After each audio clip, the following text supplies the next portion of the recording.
Bonjour à tous, ravi de vous retrouver dans cette nouvelle vidéo, j'espère que vous allez bien. Aujourd'hui je profite d'une journée exceptionnelle pour partager avec vous le début du printemps dans un décor sublime avec des jeux de lumière et un contraste particulier. Je vous laisse observer cette allée majestueuse. Et aujourd'hui je vais vous parler d'un sujet un peu à contre-courant de la pensée collective puisqu'il s'agit de vanter les mérites de la procrastination. Alors la procrastination est plutôt considérée comme l'ennemi numéro 1 de la productivité et comme un frein à toute évolution, toute progression et au simple fait de passer à l'action. Et pourtant, si la procrastination est l'ennemi numéro 1 de la productivité, c'est certainement l'un des meilleurs amis de la créativité. Et donc j'ai noté 3 avantages principaux au fait de procrastiner. Le premier, c'est le fait de laisser le temps aux idées de germer, de s'exprimer, de se développer.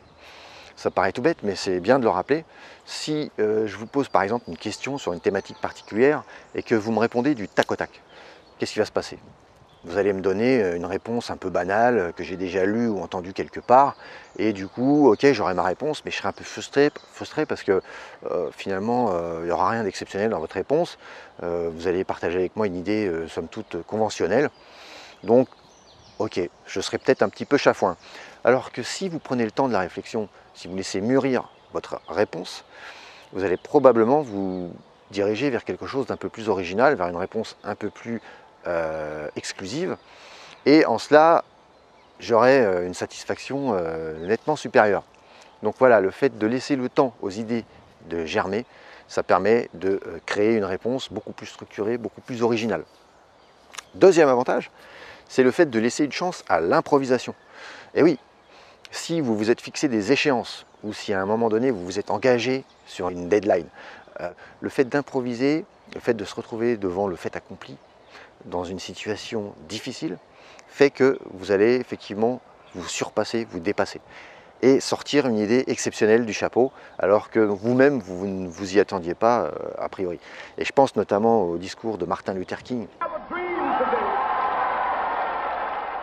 I have a dream, ce fameux discours qui a traversé l'histoire et qui a émerveillé et impressionné beaucoup de monde. En fait, Martin Luther King n'avait pas écrit cette phrase dans son discours. Son discours était plus ou moins prêt le jour J, ça faisait quelques semaines qu'il y pensait, mais rien n'était ficelé. Et à un moment donné, il a sorti cette phrase « I have a dream » qui a traversé le temps et l'histoire. Et c'était totalement improvisé. Comme quoi, on peut effectivement, grâce à l'improvisation, on peut faire jaillir une idée exceptionnelle.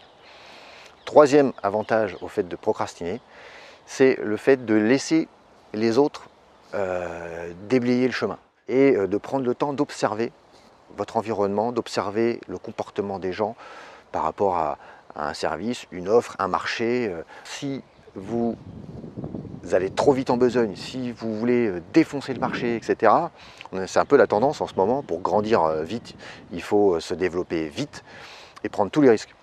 L'inconvénient, c'est que vous risquez de vous prendre les obstacles en pleine figure. Alors que si vous êtes légèrement en retrait, vous allez pouvoir assimiler et intégrer un certain nombre d'informations qui vont vous permettre de pérenniser votre activité là où votre concurrent principal, tout feu tout flamme, va se casser la figure.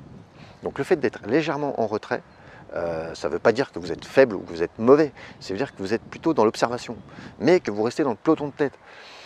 Donc voilà les 3 avantages que j'ai retenus au fait de procrastiner, c'est le fait de laisser le temps aux idées de mûrir, le fait d'improviser une idée exceptionnelle au dernier moment et le fait d'observer votre environnement mieux que les autres tout en restant quand même dans la course. Voilà, moi je vais retourner me balader dans la nature parce que c'est vraiment magnifique. J'espère que cette vidéo vous aura plu. Je vous dis à très bientôt. N'oubliez pas de mettre un petit pouce et de vous abonner, ça me fera plaisir et ça m'encouragera pour la suite. Et puis je vous dis ciao, à bientôt.